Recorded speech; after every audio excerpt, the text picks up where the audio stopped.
नमस्कार, बुलेटिन में आपका स्वागत है। मैं हूं आपके साथ जीनत सिद्दीकी। सबसे पहले बात करेंगे केदारनाथ के कार्यों की समीक्षा की। आज प्रधानमंत्री मोदी केदारनाथ के कार्यों की समीक्षा करेंगे शाम को 5 बजे। तकरीबन 4:30 बजे के बाद जो है वो वीडियो कॉन्फ्रेंसिंग के जरिए जुड़ेंगे और केदारनाथ के कार्यों की समीक्षा की जाएगी। इस दौरान सीएम धामी और मुख्य सचिव भी वीडियो कॉन्फ्रेंसिंग से जुड़ेंगे और केदारनाथ में सेकेंड फेज के प्रोजेक्ट शुरू होने हैं। आप जानते हैं केदारनाथ का पुनर्निर्माण कार्य जो है केदारनाथ को किस तरह से बेहद ही खूबसूरत बनाना, उसको लेकर, और ये प्रधानमंत्री का ड्रीम प्रोजेक्ट है और इस वजह से प्रधानमंत्री अमूमन इसका फीडबैक लेते रहते हैं कि जो पुनर्निर्माण का काम है वो किस तरह से चल रहा है। कई बार आप जानते हैं कि जब सर्दियों के मौसम में खास तौर से जब बर्फ गिरती है तब निर्माण कार्य प्रभावित होता है, काफी दिक्कतें होती हैं, लेकिन अभी सब कुछ अनुकूल है। कोशिश यही कि इस काम को जल्द से जल्द पूरा किया जा सके।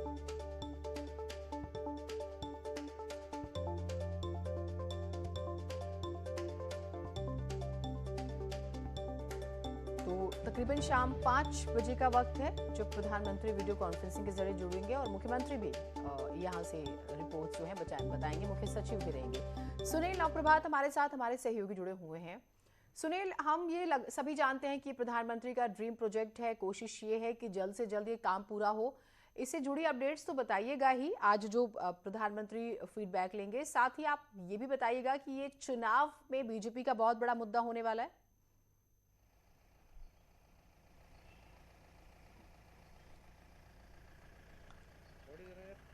शायद सुनील से जो है हमारा संपर्क नहीं हुआ है, हम बात करने की कोशिश करेंगे, लेकिन केदारनाथ के कामों की समीक्षा की जाएगी और प्रधानमंत्री वीडियो कॉन्फ्रेंसिंग के जरिए जुड़ेंगे और साथ ही मुख्यमंत्री पुष्कर सिंह धामी जो हैं वो यहाँ से अपडेट्स जो हैं, जो भी जितना भी प्रोग्रेस हुआ है वो बताएंगे। मुख्य सचिव भी उनके साथ मौजूद रहेंगे।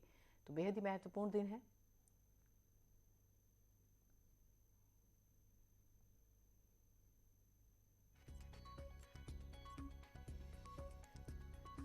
सुनील से संपर्क शायद हो गया है। सुनील, अगर आप मेरी आवाज सुन पा रहे हैं तो मेरा प्रश्न ये था कि प्रधानमंत्री का ड्रीम प्रोजेक्ट है, हम बात करते हैं इसका जो काम है कितना पहुंचा आगे, साथ ही साथ ये बताइए कि ये जो तत्परता दिखाई जा रही है खास तौर से मुख्यमंत्री धामी जब से आए हैं, ये एक चुनावी मुद्दा भी रहने वाला है।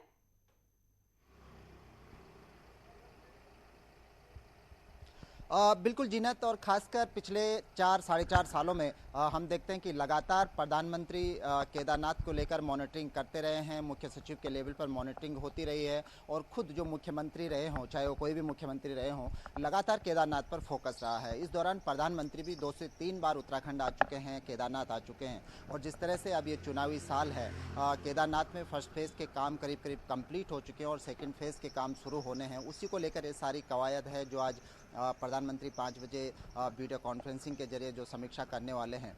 और ये भी अनुमान है कि प्रधानमंत्री, ठीक चूँकि चुनावी साल है, अक्टूबर या नवंबर में प्रधानमंत्री उत्तराखंड आ सकते हैं, केदारनाथ आ सकते हैं, या फिर वीडियो कॉन्फ्रेंसिंग के जरिए वो केदारनाथ में जो अभी फर्स्ट फेज के जो काम जो कंप्लीट हो चुके हैं उनका शिलान्यास उनका अनावरण कर सकते हैं और जो सेकेंड फेज का जो काम होना है उसका भी शिलान्यास कर सकते हैं। तो इसको चुनावी दृष्टि से भी देख सकते हैं। और दूसरी ओर जो केदारनाथ धाम रहा है उसका पुनर्निर्माण प्रधानमंत्री का एक ड्रीम प्रोजेक्ट रहा है, उनका फोकस रहा है। और यही कारण है कि चाहे वो मुख्य सचिव के लेवल पे हो, चाहे मुख्यमंत्री के लेवल पे हो, इसकी प्रॉपर मॉनिटरिंग होती रही है। पुष्कर धामी करीब 2 बार इस बीच कवायद कर चुके हैं केदारनाथ पहुंचने की, लेकिन खराब मौसम के कारण वो अभी तक केदारनाथ नहीं जा पाए, फिजिकल वहां पर निरीक्षण नहीं कर पाए। लेकिन उन्होंने ड्रोन के जरिए इसकी समीक्षा की है प्रधानमंत्री की वीसी से पूर्व। और आज 5 बजे इसमें बहुत कुछ स्पष्ट होगा। प्रधानमंत्री अभी तक के जो कार्य हैं उनका जायजा लेंगे, उनकी जानकारी लेंगे और इसके साथ साथ जो फेज 2 के काम होने हैं उसके लिए भी आवश्यक दिशा निर्देश आज प्रधानमंत्री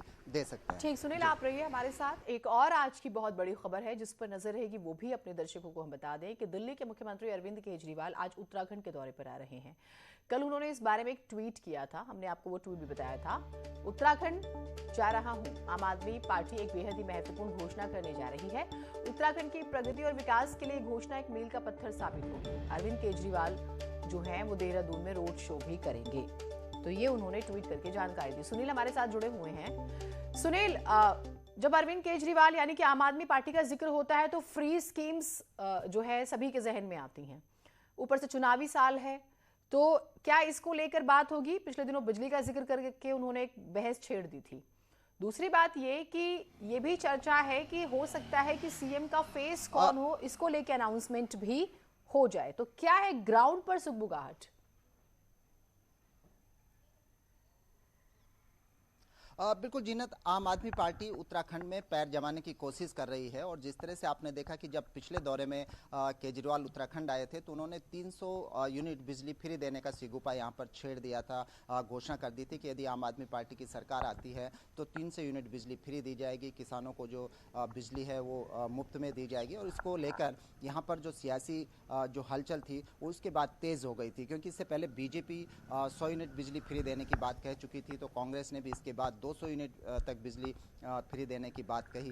इसको लेकर यहाँ पर पूरी तरह से जो सियासत है वो बदल गई थी। अब एक बार फिर अरविंद केजरीवाल उत्तराखंड आ रहे हैं। पिछले दौरे में उन्होंने ये बात भी कही थी कि कर्नल कोठियाल क्या उत्तराखंड के सीएम का जो चेहरा है, मनीष सिसोदिया ने ये बात कही थी कि कर्नल कोठियाल कैसे रहेंगे अगर उनको उत्तराखंड का सीएम घोषित किया जाता है। तो ये माना जा रहा है कि पार्टी ने एक सर्वे किया है और आज हो सकता है कि केजरीवाल आम आदमी पार्टी का मुख्यमंत्री का चेहरा कौन होगा इसकी घोषणा कर सकते हैं। हो सकता है कि कर्नल कोठियाल के नाम पर मोहर लगा दी जाए और साथ साथ जनता का वो सर्वे भी रख दिया जाए जो पार्टी ने अंदरूनी तौर पर किया है, ये बताया जा रहा है। इसके साथ ही उत्तराखंड में भू कानून को लेकर भी आम आदमी पार्टी अपनी जो पार्टी लाइन है वो क्लियर कर सकती है, क्योंकि भू कानून को लेकर लगातार आप अगर देखेंगे सोशल मीडिया पर के स्तर पर तो एक लंबा यहाँ पर मूवमेंट चल रहा है। और इसको लेकर खुद कल 15 अगस्त को मुख्यमंत्री धामी ने भी घोषणा की है कि सरकार ने एक हाई पावर कमेटी का गठन कर लिया है कि हाई पावर कमेटी जो भी सुझाव देगी उसके अनुसार उत्तराखंड में एक ठोस भू कानून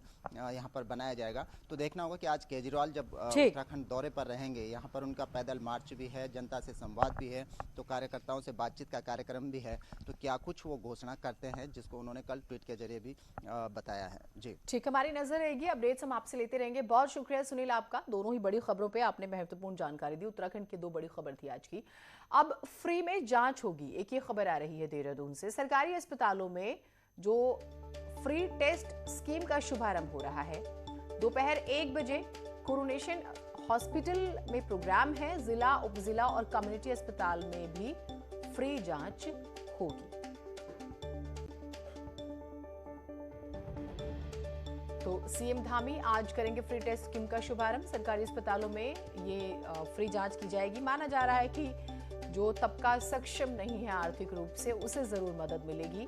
और ये भी कि क्या सिर्फ कोविड की जांच या जो बाकी अन्य बीमारियां हैं उसकी भी जांच, क्योंकि लोगों को तो हेल्थ सेक्टर में बहुत ज़्यादा सपोर्ट की ज़रूरत है। तो ये थोड़ा सा देखना होगा कि क्या सरकार हर बीमारी की मुफ्त जांच की स्कीम ला रही है या फिर स्पेसिफिक कोरोना की बात करें या कुछ एक बीमारियों की।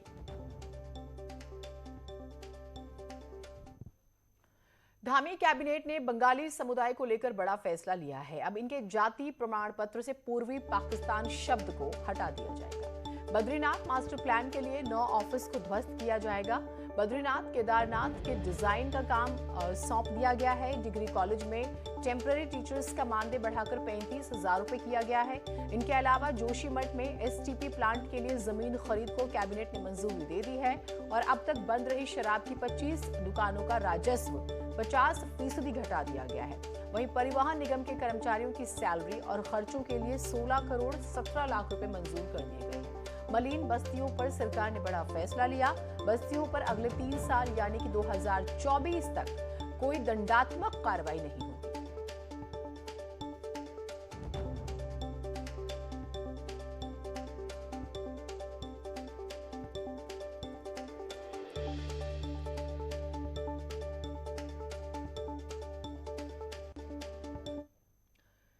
और कैबिनेट के फैसले के बाद बंगाली महासभा ने सीएम का आभार जताया। सचिवालय पहुंचकर बंगाली महासभा ने शुक्रिया कहा। अब जाति प्रमाण पत्र से पहले यानी कि पूर्वी पाकिस्तान शब्द को जो है हटाया जाएगा, जो कि बहुत बड़ा फैसला है। इसे लेकर मीटिंग हुई और सितारगंज में, और विधायक सौरभ बहुगुणा भी इसमें मौजूद रहे।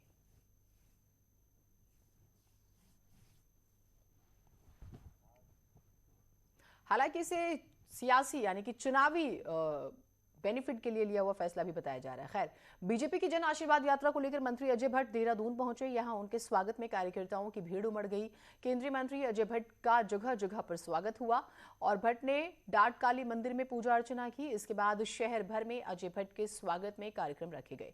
भट्ट का स्वागत हुआ। जन आशीर्वाद यात्रा हरिद्वार और काशीपुर पहुंचेगी और केंद्रीय राज्य मंत्री अजय भट्ट का जगह जगह स्वागत किया जाएगा।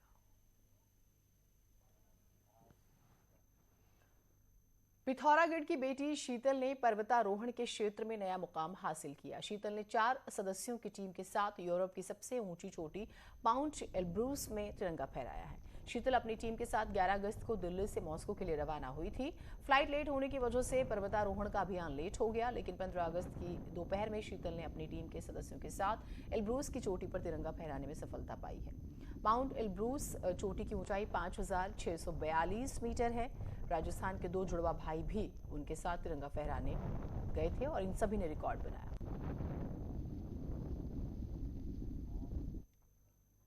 सीएम पुष्कर सिंह धामी चंपावत के एक दिन के दौरे पर रहे और यहां कई कार्यक्रमों में वो शामिल हुए हैं। सीएम ने देवीधुरा में मां बाराही देवी के दर्शन किए और ऐलान किया कि अब ऐतिहासिक देवीधुरा का मेला सरकारी मेला होगा। मुख्यमंत्री ने कहा है कि जब भी आगे मेला होगा तो मेले की सारी व्यवस्था सरकार करेगी। देवीधुरा में सीएम ने डिग्री कॉलेज का उद्घाटन किया, साथ ही करोड़ों की परियोजनाओं का लोकार्पण भी किया। माँ बैराही का ये स्थान हमारा सुप्रसिद्ध स्थान है, बड़ा धार्मिक स्थान है और इतने हजारों लाखों श्रद्धालुओं का केंद्र है। तो वहाँ पर आगे आने वाला जब भी मेला लगेगा उसके लिए सरकार पूरी देखरेख वहाँ पर सरकार के द्वारा होगी। देहरादून में सहस्त्रधारा क्षेत्र की नदी में निर्माण पर डीएम देहरादून के जवाब से हाईकोर्ट संतुष्ट नहीं है। हाईकोर्ट चीफ जस्टिस कोर्ट ने डीएम देहरादून और एमडीडीए पर नाराजगी जताते हुए आदेश दिया है कि नदी में अतिक्रमण पर दोबारा सर्वे करें और रिपोर्ट 23 सितंबर तक कोर्ट में फाइल करें। स्वतंत्रता दिवस पर पुलिस के 220 पुलिस जवानों को उत्कृष्ट और सराहनीय कार्य के लिए मेडल से सम्मानित किया गया, लेकिन अब इन पर सवाल उठने लगे हैं। न्यूज़ 18 ने मेडल की खरीद फरोख्त का मामला उठाया था, वहीं अब कुछ और सवाल भी उठने लगे हैं क्योंकि 9 अगस्त को मेडल की एक लिस्ट जारी की गई थी जिसमें दागी पुलिसकर्मियों के नाम भी शामिल थे। न्यूज़ 18 पर खबर दिखाने के बाद लिस्ट को संशोधित किया गया। फिर भी सवाल बाकी हैं क्योंकि पुलिस जवानों में जांच में उत्कृष्टता के लिए दिए गए पदक को लेकर गुस्सा है, क्योंकि जिस अधिकारी को ये पदक दिया गया उस पर मौजूदा समय में भी जांच चल रही है। वैसे डीजीपी कह रहे हैं कि मेडल पूरी प्रक्रिया के तहत ही दिए जाते हैं और उसी के तहत दिए गए।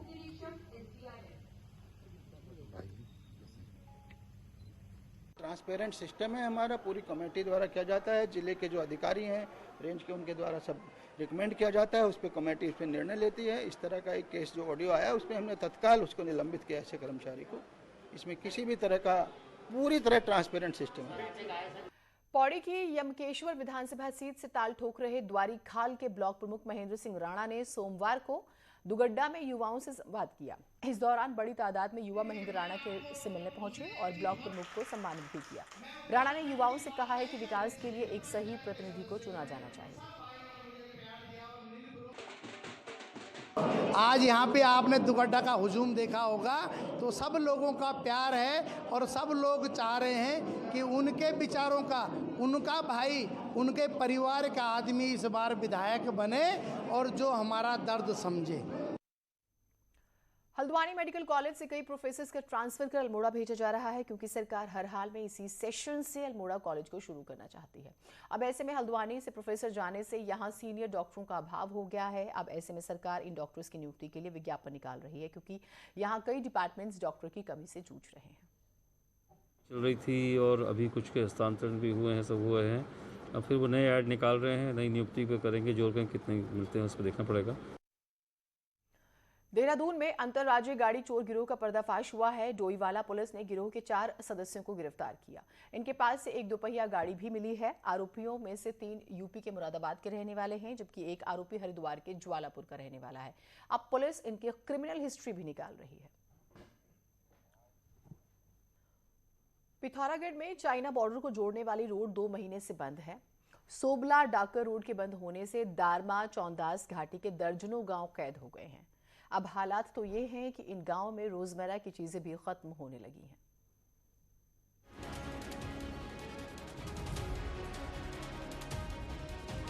16 जून को आई आसमानी आफत ने दारमा और चौदास घाटी को जोड़ने वाली रोड तबाह कर डाली।